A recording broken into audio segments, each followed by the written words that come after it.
வாழ்க வளமுடன். எல்லாருக்கும் வணக்கங்க நண்பர்களே. இந்த பதிவில் நம்ம பார்க்கக்கூடியது மகர ராசியில் பிறந்த நண்பர்களுக்கு வரக்கூடிய புரட்டாசி மாதத்தில் இந்த பிரபஞ்சம் எந்த மாதிரியான ஒரு மாற்றங்களை தரப்போகுதுன்றது பற்றி தானுங்க ஆதாரபூர்வமாக இந்த பதிவில் நம்ம பார்க்க போகிறோம். புரட்டாசி மாதம் 1ஆம் தேதி செவ்வாய்க்கிழமை அதிகாலை சதயம் நட்சத்திரம் 3வது பாதத்தில் கும்ப ராசி கன்னியா லக்னத்தில் தான் இந்த மாதம் பிறக்க போகுது. அப்படி பிறக்கப்படக்கூடிய புரட்டாசி மாதம் மகர ராசி நண்பர்களுக்கு சாதகமாக இருக்குமா அல்லது பாதகமாக இருக்குமா? மாத கிரகன் சொல்லக்கூடிய சூரிய பகவான் மகர ராசி நண்பர்களுக்கு 9வது பாவகத்தில் வரக்கூடிய ஒரே மாதம் இந்த மாதம் தானுங்க. இந்த புரட்டாசி மாதம் முழுவதும் மகர ராசிக்கு 9வது பாவகன் சொல்லக்கூடிய பிதிருஸ்தானத்தில் பிதிருஸ்தானாதிபதினு சொல்லக்கூடிய புதனுடன் சேர்ந்து சூரிய பகவான் பிதிருக்காரகன் இருக்கார். இந்த மாத தொடக்கத்தில் மாதம் 7ஆம் தேதி புரட்டாசி மாதம் 7ஆம் தேதியிலிருந்து தான் புதனுடன் சூரியன் இருப்பார். புதனாதித்ய யோகம் இருக்கும். ஆனால் 1ஆம் தேதியிலிருந்து 7ஆம் தேதி வரைக்கும் புதனும் சூரியனும் கிரக பரிவர்த்தனை செய்திருக்கும். இதனால் போகாத இடத்துக்கு போனேன்னு பேர் வந்துருச்சு, செய்யாத தப்புக்கு செஞ்சேன்னு பேர் வந்துருச்சு, வாங்காத இடத்துக்கு வாங்கினேன்னு பேர் வந்துருச்சு அப்படின்னு சங்கடப்பட்டு இருக்கிற நண்பர்களுக்கு உண்மையிலேயே அற்புதமான நேரம் இந்த நேரம். ஏன்னா இந்த நேரம் உங்களுக்கு சாதகமான ஒரு தருணங்களை கொடுக்கும், சாதகமான ஒரு அனுகூலத்தை கொடுக்கும். அப்போது உங்கள் பக்கம் இருக்கக்கூடிய ஒரு நியாயத்தை வெளியே சொல்கிற மாதிரி ஒரு சூழ்நிலைகள் ஏற்படுத்தும். இது வரைக்கும் நீங்கள் ஒரு தப்பு செஞ்சிட்டீங்கன்னு ஊரே சொல்லலாம், ஆனால் அந்த தப்புக்கும் உங்களுக்கு சம்மதம் இல்லைன்னு உங்கள் மனசுக்கு மட்டும்தான் தெரிஞ்சுக்கிட்டு இருக்கோம். ஆனால் இந்த தருணத்தில் 100% அருமையான நேர காலங்கள் உங்களுக்கு ஏற்பட போகுது. செய்யாத தப்புக்கு தான் தண்டனை அனுபவிச்சாரிவு அப்படின்ற மாதிரி வெளிப்படுத்தும். இது எல்லாருக்கும் நடக்கிறது இல்லைங்க. 100 பேர் இருக்காங்கன்னா அதில் ஒரு 2 பேருக்கு இந்த மாதிரி சூழ்நிலைகள் ஏற்படும். அதுபோக தந்தை தாத்தா இந்த வகையில் அதாவது பூர்வீக சொத்தில் இருக்கிற சங்கடங்கள் சரி பண்ணிக்கிறதுக்கு உண்டான நேரம் இந்த நேரம்.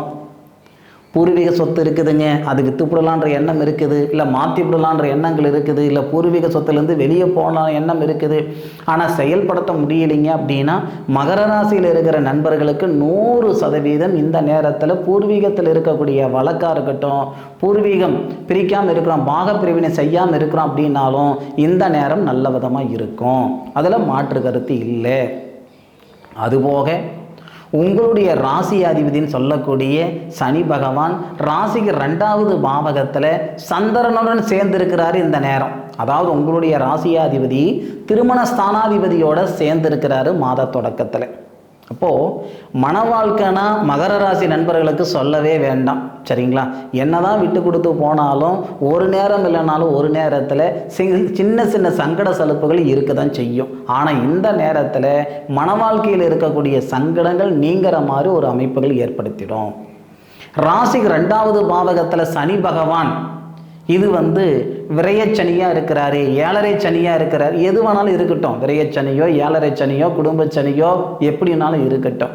ஆனாலும் சனி பகவான் குரு பகவானுடைய சாரம் வாங்கியிருக்கிறார். புரட்டாதி நட்சத்திரம்னு சொல்லக்கூடிய குபேரர் அவதரிச்ச நட்சத்திரத்தில் சனி பகவான் இருக்கார்.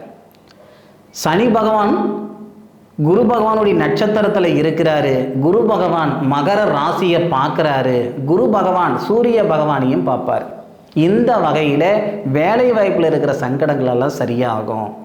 கிட்டத்தட்ட 2 வருஷத்துக்கு முன்னாடி நீங்கள் இருந்ததுக்கும் இப்போ நீங்கள் இருக்கிறதுக்கும் நிறைய வித்தியாசம் இருக்குதுங்க. 2 வருஷத்துக்கு முன்னாடி நீங்கள் இருந்த மாதிரி இருந்திருந்தால் இந்த நேரத்தில் இந்த ஜோதிட பலன் கேட்கணுன்ற அளவுக்கு அவசியமே உங்களுக்கு இருந்திருக்காது. சொல்லப்போனால் அதுக்கு நேரமே உங்களுக்கு இருந்திருக்காது. கடவுள் புண்ணியத்தில் நிம்மதியான வாழ்க்கை, நிறைவான வாழ்க்கை வாழ்ந்துக்கிட்டு இருந்தீங்க. ஆனால் இன்றைக்கி நீங்கள் வாழ வேண்டிய வாழ்க்கை வேறு, வாழ்ந்துக்கிட்டு இருக்கிற வாழ்க்கை வேறு. அப்படி தான் இருந்துக்கிட்டு இருக்குது இந்த சூழ்நிலை. இந்த சூழ்நிலைகள் மாறுற மாதிரியான ஒரு அமைப்புகள் ஏற்படுத்திட்டோம். 9ஆம் தேதியிலிருந்து பொறுத்துக்கோங்க.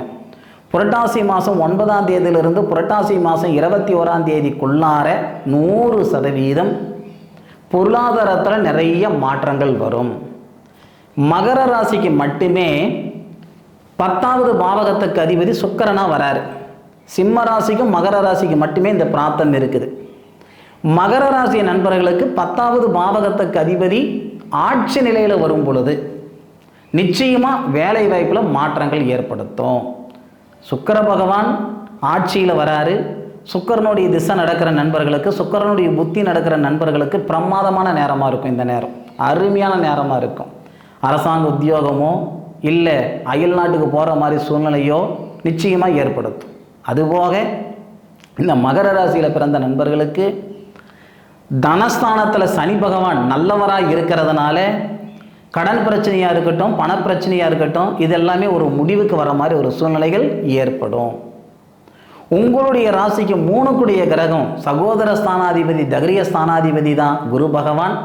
குரு பகவான் உங்களுக்கு ஆகாத ஒரு கிரகமாக இருந்தாலும் அவருடைய நட்சத்திரத்தில் தான் உங்களுடைய ராசிநாதனே இருக்கிறார். குரு பகவான் வாங்கியிருக்கிறது செவ்வாவுடைய நட்சத்திரம். செவ்வான்றது உங்களுடைய ராசிக்கு, மகர ராசிக்கு 4வது பாவகத்துக்கு அதிபதினு சொல்லுவாங்க. சுபஸ்தானாதிபதி, லாபஸ்தானாதிபதி. அப்போது குரு பகவானுக்கு நட்சத்திரம் கொடுத்துருக்காரு செவ்வா. மிருகசீரிச நட்சத்திரம் முதல் பாதத்தில் 52 டிகிரியில் இருக்கக்கூடிய குரு பகவான் உங்கள் ராசியை பார்க்குறார். உங்கள் ராசிக்கு 5வது பாவகத்தில் இருக்கக்கூடிய குரு பகவானுடைய பார்வையும் வாங்குறீங்க. குரு பகவானுக்கு நட்சத்திரம் கொடுத்தாரே செவ்வா, சுபஸ்தானாதிபதி, லாபஸ்தானாதிபதி, செவ்வாவுடைய பார்வையும் வாங்குறீங்க. அப்போது குருமங்கள யோகம் அப்படின்னு ஒரு யோகம், அந்த யோகம் இந்த மகர ராசி நண்பர்களுக்கு இந்த தருணத்தில் ஏற்படுது. புத்திர செல்வம் பெருகும். குரு பகவான் அப்படின்றவர் புத்திரகாரகன். புத்திரஸ்தானத்தில் இருந்து உங்கள் ராசியை பார்க்குறார். அப்பேற்பட்ட புத்திரகாரகனுக்கு நட்சத்திரம் கொடுத்தவரே செவ்வா, செவ்வாவும் பார்க்குறார். மகர ராசியில் பிறந்த நண்பர்களுக்கு மிகப்பெரிய மன அழுத்தம் என்னன்னா குழந்தை பாக்கியம் இல்லாதது. போகாத கோவில் குளம் கிடையாது, பண்ணாத பரிகாரங்கள் கிடையாது, பார்க்காத வைத்தியம் இல்லை, குழந்தை பாக்கியம் இல்லை அப்படின்ற வருத்தம் உங்களுக்கு இருக்குதா? 100% இந்த புரட்டாசி மாதத்தில் 11ஆம் தேதிக்கு மேற்கொண்டு கிட்டத்தட்ட பார்த்தீங்கன்னா ஒரு 26ஆம் தேதிக்குள்ளார நிச்சயமாக புத்திர செல்வம் பெறுகிறதுக்குண்டான மிக சிறந்த நேரம் இந்த மகர ராசியில் பிறந்த நண்பர்களுக்கு. அதுபோக இதே குரு பகவான் உங்களுடைய ராசிக்கு 9வது பாவகத்தை பார்க்குறார். அதை பற்றி நான் முதல்லயே சொன்னேன். பூர்வீக சொத்தில் இருக்கிற சங்கடங்கள் சரியாகும், அதே மாதிரி தந்தை உடம்புல இருக்கிற அந்த சங்கடங்களும் சரியாகன்ட்டு. அப்பாவுடைய உடம்புல தொந்தரவு இருக்குதுங்க, அப்பாவுக்கும் உங்களுக்கும் கருத்து வேறுபாடு இருக்குதுங்கன்னா இதெல்லாம் சரிப்படுத்திவிடும்.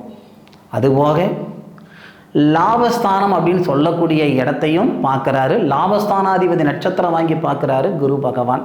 அந்த தருணத்தில் இந்த சூரிய பகவான் 9வது பாவகத்தில் இருக்கிறது சந்திரனுடைய நட்சத்திரத்துக்கு வருவார். சந்திரனுடைய நட்சத்திரம்னா அஸ்தம் நட்சத்திரம்னு சொல்லக்கூடிய சுதர்ஷனர் அவதரித்த நட்சத்திரத்துக்கு சூரிய பகவான் வருவார். புரட்டாசி 11ஆம் தேதியிலிருந்து புரட்டாசி 24ஆம் தேதி வரைக்கும் அது உண்மையிலேயே அருமையான நேரமாக இருக்கும், அற்புதமான நேரமாக இருக்கும். ஏன்னா சூரிய பகவான் உங்கள் ராசிக்கு 3வது பாவகன் சொல்லக்கூடிய குரு பகவானுடைய வீடான சகோதர ஸ்தானத்தை, தகரிய ஸ்தானத்தை பார்க்குறார். இது உண்மையிலே நல்ல தருணமாக இருக்கும் 11ஆம் தேதியிலிருந்து 24ஆம் தேதி வரை. ஆக மகர ராசியில் பிறந்த நண்பர்களுக்கு மன அழுத்தம் குறைகிறதுக்கும், தொழிலில் 4 காசு வருமானம் வர்றதுக்கும், புத்திர செல்வம் பெருகிறதுக்கும், தந்தை உடம்புல இருக்கிற சங்கடங்கள் சரியாகிறதுக்கும், பூர்வீகத்தில் இருக்கிற சங்கடங்கள் சரியாகிறதுக்கும், போகாத இடத்துக்கு போனேன்னு பேர் வந்ததே அந்த பிரச்சனைகள் சரியாகிற மாதிரியான ஒரு நல்ல விஷயங்கள் எல்லாமே நடக்கும். இதுபோக குருமங்கள யோகம் அப்படின்ற ஒரு யோகமும், புதனாதித்யா யோகம் அப்படின்ற ஒரு யோகமும் இந்த நேரத்தில் இருக்குது.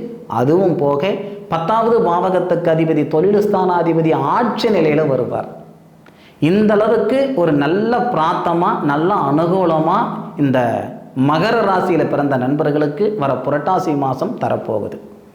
நிச்சயமாக மாற்றங்கள் நிறைந்த ஒரு மாதமாக மகர ராசி நண்பர்களுக்கு வரக்கூடிய புரட்டாசி மாதம் இருக்க போகுது. இதில் மாற்று கருத்தே கிடையாது. உங்களுடைய ஜாதகத்தில் 7 சனி நடக்குதுன்னு யாரோ சொல்லட்டும், இல்லை தசை சரியில்லை, புத்தி சரியில்லைன்னு சொல்லட்டும், எது எப்படி இருந்தாலும் இந்த கோச்சார கிரக நிலைகளுடைய அமைப்பு சாதகமாக இருக்குது. அதனால் எதுவாக இருந்தாலும் அது அடிபட்டு போகும். நிச்சயமாக 100% இது சாதிக்கிறதுக்கு உண்டான நேரம் பார்த்துக்கோங்க.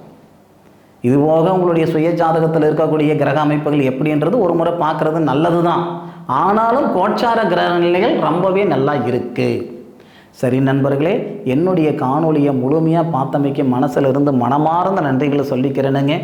மீண்டும் அடுத்த ஒரு அற்புதமான தருணத்தில் உங்கள் அனைவரையும் சந்திக்கும் வரை உங்களிடமிருந்து விடைபெறுவது உங்கள் வீட்டு ஜோதிட நண்பனான மா காளிதாஸ் மணிகண்டன். திருச்சிற்றம்பலம். வாழ்க வையகம், வாழ்க வளமுடன்.